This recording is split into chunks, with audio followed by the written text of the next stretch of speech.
Gumiho's going to try to get on top of these Colossus, but the Stalkers serving as bodyguards for them run right forward. The Vikings not able to do what they can do either. And with this Guardian Shield, herO is punching through. SCVs have died. Army of Gumiho has died. In fact, the army supply is starting to get pretty even. In the bottom right in the red here, taking down stats 2-1. Aggression just a little bit too strong for the greatest defensive Protoss. His name is herO.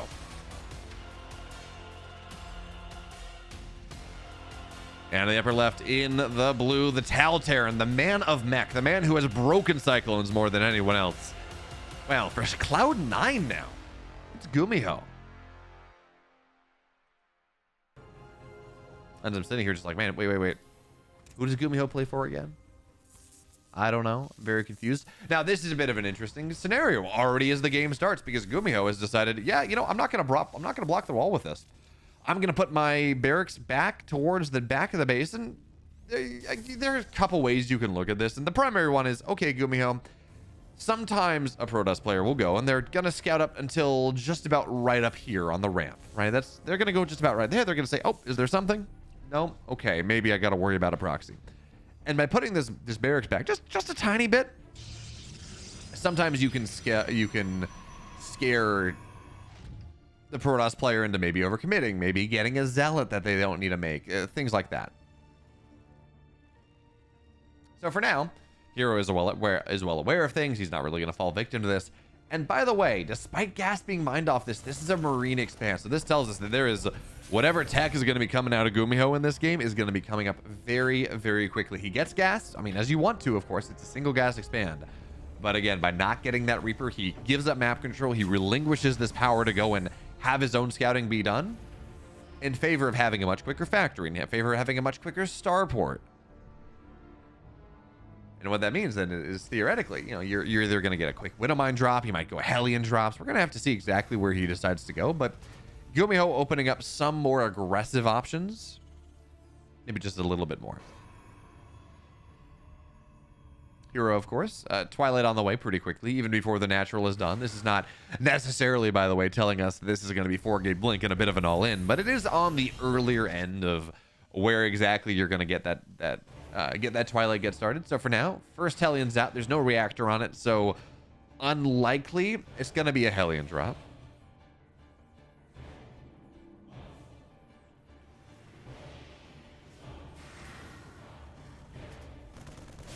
As this Adept tries to find his way onto the other side of the map and see what's going to find. Hey, that's 3 Marines. That's going to be enough to scare us away for the time being. And, well, yeah, and this another, oh, maybe it is some sort of Hellion drop here. Second Hellion going to get made off of this. More Marines as well. And this Adept is going to fall down pretty quickly. So, well, let's see what happens. Yep, this Adept is just dead. Honestly, it almost escaped, and I did not expect to see that happen. I mean, I thought it was just very dead and not just almost deliver. So, 2 more gateways on the way. So, at the very least, this is 3-gate blink. And in fact, it is going to be 4-gate blink from herO. After all, we're going to see 3 gateways in the main. And this pylon is going to give the 4th. So, herO opting to get just about as aggressive as possible in this early game with the gateways, with stalkers, with blink. And this makes it a little interesting. So, what are we at right now? We got 3 Hellions. We got the medevac. This is not proxy Hellion play, but this is still Hellion play. And when you go blink like this, so first of all, blink's not going to be done by the time that this pressure hits the map. Second of all, you don't always have the wall. In fact, herO doesn't have a wall. He's got a significant gap. You require an extra gateway to close that down. It's going to be hard to stop. So maybe Hellions are going to run in, but this is pretty cool. So it's not really a Hellion drop, right? Hellions are outside of things. Marines are in the main base. And again, there's no blink. It's just these stalkers here. herO's having his kneecaps cut out from under him before he's really ready to make it happen. And yeah, the Marines are slowly going down, but take a look at this natural. Probes are going to have to get pulled. This is game-ending damage. 13 workers go down. Yep, he's dead. 17 workers, 18 workers hit the deck. This is a significant problem. Now, there is one thing. There is one thing that Gumiho does have to be afraid of, and we can see he's got double bunker on the way. He's got tanks on the way here. He does not have a lot of army. That is extremely true. He committed, I don't think he lost the medevac. No, medevac is still alive. But he committed 8 Marines, 3 Hellions, a lot of production time into making this attack happen. He's only on 111 at the moment. He doesn't really have a strong multi-angle defensive force. Now, good news for him, there's no robo. There's nothing to really show up on the high ground. Stalkers are going to get on top of this tank. Medevac's dead. Raven drops the auto turret, and that's going to be something. But, like, only 2 Marines are firing out of this bunker. It's really not a lot of damage at the moment. The auto turret's going to fall down as well. Raven doesn't really want to soak too much damage here. And for the moment, the tank is dead. The bunker is dead. And Adept thinks about shading him, but there's going to be a wall right there. It looked to try to tank a shot from this. Well, oh no! Okay, that's super cool. I thought it was just to tank a shot, but no, it gives high ground vision. So a second tank here is going to go down. Raven goes down. herO is starting to find value, but remember, even as he's starting to find value, even as he gets what he can, another tank shot goes down. He soaks that. Another Stalker blinks on the high ground, but it dies very, very quickly here. SCVs are going to get pulled off this. It's only 4 Stalkers left. Again, herO has done damage. Absolutely. He's killed 3 tanks. He's gotten Marines. SCVs have fallen. The problem is that he is sitting here as, oh, that's a beautiful SCV pull. Look at that. The Stalkers have nowhere to run. One will go down. Second one, it just needs one more shot. Just one more shot there, and their pair is going to be fine. So 7 SCVs have gone down. Absolutely. Marines are not even close. Stim is not even started here at this point. This is crisis mode for Gumiho. Absolutely.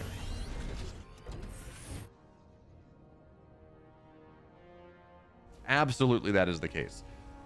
But I think he's stabilized at this point. He's got 1 tank out. Ideally, you want 2 to cover, but the Stalkers are getting pretty low. The Marine count is getting higher. At least there's medevac, so you can heal a little bit. And herO needs to get a lot more than he has done. He's still down 7 workers. As the Protoss in this stage of the game, you want to be up workers, not down workers. Tank on the high ground is going to... I mean, there's a tank on the high ground here, herO. This is a problem. herO, no. He's going to try to kill this tank, but every single Stalker will die. And yeah, there's a little bit of friendly fire, but Gumiho takes game number 1. Very nicely done, Gumiho. And it's pretty cool, by the way, that Gumiho was the first of many, or Cloud9 was the first of many to join the scene. You know, we had Gumiho join, then we had Navi sign Spirit, and we had, I would not be surprised to see Estrella go and sign someone, because, or be signed by someone, because he is a guaranteed qualifier to the EWC. Shin just got signed by Gaming Gladiators. Of course, their claim to fame is having the best Dota team in the entire world last year. They won every single tournament outside of TI, and they placed second, third, something like that in TI. So, again, very, very, very successful organization on the Dota 2 front. We had, there are other teams. I'm forgetting them all. We had... Did Heroic sign a player? I forget. Bunch of big names. Bunch of big names signing StarCraft players. And of course it is because there's the Esports World Championship happening in August. And everyone knows, or if you've been paying attention, you'll know that there is a meta competition. So there's going to be a StarCraft tournament. There's going to be a PUBG tournament. There's going to be other tournaments that are happening. There's going to be a Dota tournament. But there's also this meta tournament here as the Zealot runs across the map to find a Reaper. And it's like, oh, well, that's dead Zealot. Minus 100 minerals down the drain. But there are also going to be these other things. There's going to be, there's this meta tournament of, for every organization that participates, they all get points based on how well their players or their teams do in these other tournaments. So, say, for example, Shin just got signed by Gaming Gladiators. He hits top 4. He gives Gaming Gladiators points towards the team competition, which is another several $1 million to go and make something happen. In fact, there's a reason that Falcons, I think it is, or no, not Falcons, Twisted Minds, who has Classic. There's a reason that they are in the black for the next 2 years, I think is what they said. And that's because they got what was it, $6 million off the team competition or something just ridiculous like that. So now that Esports World Championship is expanding even more, and teams are realizing that, you know what, StarCraft player salaries are like 1/10 of a Dota player salary, for example, and you only need 1 of them, not 10. And they don't need the massive support ecosystem that a Dota team needs or to be competitive at the highest level. Like, signing a StarCraft player is just about the cheapest expenditure at a high-level esport that you can possibly find. So it really doesn't surprise me to see this happening, as the Adept is going to cancel that shade. But look at this here, out of Gumiho. I guess it's only a single cycle, and maybe it's not as look at this as I made it out to be. But herO is kind of sticking by his own. sticking by his guns in this game number 2. He's got not 4-gate blink. I don't see a probe on the map, so we're not going to see some sort of proxy like that. It's just going to be 3-gate blink, aggressive Twilight opener, as we will see, of course, the Reaper die. Just a bit of an aggressive Twilight opener coming out of herO in this game number 2 as he looks to put pressure on Gumiho, because what a lot of Protoss players have been telling me recently is that you don't want to, the way they're thinking about playing against Terran right now is that the Terran army has probably the most supply efficient possibility if the Terran player is actively microing it. If the Terran player is just, they'd only have to deal with about one fight, they are probably going to win on equal supply and equal upgrades, things like that. Which I think is probably a fair statement. So the way you beat Terran is you never let them focus on one thing. You try to get aggressive and make them spread the fight over multiple screens, or have a run by happening as they hit their attack, or things like that allow you to start to dictate the pace of the game in a way that might not otherwise be possible, or not. You don't allow the Terran to have as many screens as they would like, which consequently was one of the reasons why it wasn't Open AI. It was the StarCraft Go Alpha Star. There we go. Alpha Star. Why that bot, despite having APM limits, was so broken. The other one was, but it had average APM limits. So when it really had to like blink micro stalkers, his APM would go up to like 1,000, and then it would say, "Oh, we're not doing anything. There's no spam here. We're fine." So pretty funny, isn't it? Anyway, this is 3-gate blink, but there is a warp prism with this, so herO is committing to this a little bit more than the average Protoss player might do. Now there's a tank in the natural, there's a bunker here, there's of course a cyclone as well. Stalkers blink down a little bit, center mass on these tanks, but herO, of course, he's got 2 blinks, so he can go and blink in and then save the attack stalkers moving forward. And look at this angle he's found. This is going to be an eBay that is taking damage on. SCVs are going to have to repair this, which means that Marines are going to have to run forward, which means herO can get damage done on that. Now, a bunker, not really enough, not by itself. So herO is going to start to play around a little bit. He's got the warp prism. 4 stalkers are going to do that parting thing and try to show up in the main base where, hey, there's a cyclone, there are Marines. This is not going to find any damage. So herO, behind this, his third base is going to be very delayed. He's got a probe on that right now, and he may decide to go and take it 6:30 or so. But I mean, that is like 2 minutes later than you would like it to be. Maybe even closer to 3 minutes later than you would generally like it to be. And remember, this is 3-gate blink. 2-gate blink Colossus is kind of a thing, or Phoenix Colossus takes your third base a little bit slower. But in this composition that is so gateway focused, that needs to really boom your economy to keep you up, to keep you where you want to be, having this delayed third base, yes, it does keep you safe. It lets you get into your tech just a little bit faster against this 7:30 classic 3-1-1 timing we're seeing out of Gumiho. But on the flip side, your economy's not there, and this delay in economy, I think, is more relevant against a 6-minute timing. 7:30, you can get your third base up. You can have that shield battery on location. Now, the Raven's going to show up on the other side. He's going to scout that. Oh, there is a Colossus there. There is no shutdown. There is no interference matrix available for this Colossus. There is that, as a depths are going to show up in the main base. Widowmine hidden in the corner just says this warp prism does not exist. And man, Gumiho is on top of things tonight. He is playing so very well. Game 1 with the aggression, kind of a build order counter, but game 2 not really taking a lot of damage, having the Widowmine where it needs to be. He's going to find this third Colossus. There's no shield battery here to make anything happen. And honestly, I'm a little bit surprised to see Gumiho not just stim right on top of it. He's kind of being a little bit fancy, but I think he doesn't know where the rest of the army is. So one Colossus will fall down. Marauders in the backside say, hey, that's fun. I'll take the second. Thank you very much, herO. But he does lose the rest of his army. Gets 4 probes for it. Gets 2 Colossus for it. But does lose the rest of this ground army. Remember, though, if you were looking at a standard game, and we say, it's pretty good for herO. Yes, he lost his Colossus, and you don't really want to lose that because that is a robo time, and you would like to be able to build observers or warp prisms or anything like that. But instead, he's going to go, and he has to rebuild this Colossus. And remember, his third base is slow. He's down 4 workers against the Terran player.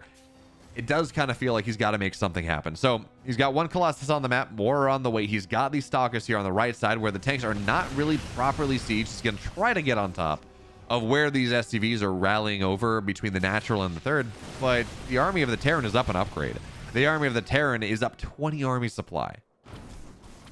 I mean, this is a nice move right here. The Zealot run by is going to get a tank. And okay, sure, he's going to lose most, if not all of the Zealots for it, but he gets a tank, and that is a little bit less anti-Colossus play that you might otherwise be looking for, which in the context of this game is actually really important. So what you're looking at right now is this setup where herO, it kind of feels like yes, he's got a fourth base on the way, but he might try to take advantage of this fact that he's going to have 3 Colossus down pretty soon. He's got 2 right now, 3rd on the way, as these stalkers are very marooned. They're going to have to blink left or blink right, but there is just nowhere for them to go. And look at what Gumiho's doing. He's just zoning the position out. Yeah, they're going to go down in the corner. herO looks like he might be looking for a recall, but you don't recall 2 stalkers. It's just not worth it whatsoever. So herO loses stalkers. And that is far less power in his army. The Zealot run by is going to force SCVs off this 3rd base. And actually, there's not a lot there. And it would have lost a lot of mule time, except all the mules expired right as the pull happened. So actually, rather serendipitous timing. Or middle mine drop, going to show a little bit on the 4th base, but mostly in the main. And Gumiho's timing here is up 30 army supply. Now, granted, there are no Vikings on the field, but he is up an upgrade. He's got a decent army on the north side. He's going to scan this out. 3 Colossus, probably not. 4 Sentries, probably not. Widowmines on the 4th base. Probes are going to get pulled. Nice split there out of the herO. Make sure that the damage is not rather significant, but into the natural. This pull is also on time. herO really multitasking extremely well, but he does need detection, and the Widowmines are still there, so probes are just going to get pulled out for now. herO has to be pretty disappointed with how things are. He's not super happy about it. Now we got 2 Widowmines that are here. The observer's out once again, certainly, but herO is a little bit of an awkward spot. He's going to get maybe another probe. He will. There we go. That's 2 down on that one. And look at what Gumiho's done on the 5th base. He's like, you know what? I know you got an observer out now. I'm going to go and pull this out. I'm going to maximize my value. But here's the thing. As we talk about this, as a stalker goes down, as the Widowmine, well, nice vision there. herO actually seeing that the Widowmine ran away and figuring out where it was going to go. So this observer, I think, might fall down here as well. herO's going to 4 Colossus. This is something that we see happen against Byun quite a bit because he really doesn't like his Vikings. But Gumiho's only on 2 Vikings. This Viking count is not significant in the slightest. But he's just trying to rip herO apart. He's absolutely succeeding in doing so. The 3rd base will fall down here. There's just nothing to save it. And now, by the way, guess what? Right side, all the Colossus, they decided to go north, which means Gumiho's on the right side with tons and tons of Marauders, and there's no shield battery. It's out of energy. Gumiho's just going to stick this right on down, knocks it down, and yes, these medevacs, they should actually, yeah, they're just going to die. The Marauders fall, but this is a 2-base Protoss all of a sudden, and guess what? The Widowmines, they got some value. Not SCVs. Probes will fall here as well. Gumiho is well on his way for a 2-0 against herO in this game, in this round of 8, which Gumiho's fantastic.